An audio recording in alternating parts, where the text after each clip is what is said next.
আমাদের পাড়ার মোড়ের চায়ের দোকানগুলোকে শুধু দোকান বললে ভুল হবে। এগুলো এক একটি জীবন্ত ওপেন ইউনিভার্সিটি। রাজনীতি, অর্থনীতি থেকে সমাজনীতি, বিশ্বব্রহ্মাণ্ডের এমন কোনো বিষয় নেই যা নিয়ে এখানে চর্চা হয় না।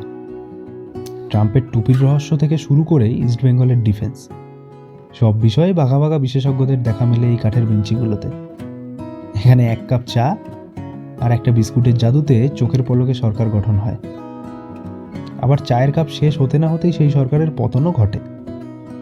যে ছেলেটা হয়তো কোনোদিন বুট পায়ে দিয়ে মাঠে নামেনি, সেও অবলীলায় মেসিকে শিখিয়ে দেয় কিভাবে পেনাল্টিটা মারা উচিত ছিল। তর্ক এখানে অনিবার্য, আর সেই তর্কের পারদ মাঝে মধ্যে এমন চড়াও হয়ে ওঠে যে মনে হয় এই বুঝি হাতাহাতি শুরু হলো। কিন্তু না, সমস্ত জোরালো বক্তব্য আর যুক্তিতর্ক এই চায়ের দোকানের বেঞ্চিতেই সীমাবদ্ধ। পরের দিন আবার সবাই এক, সেই একই মুখ, একই আড্ডা।